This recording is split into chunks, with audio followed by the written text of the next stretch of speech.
मुखात सुखाची साखर ठेवून जोडली जन्माची नाती।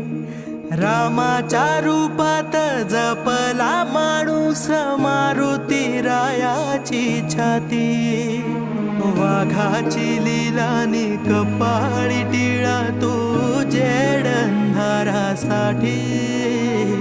भनक भीतीची नवती भवती आभाळ रे माझ्या पाठी।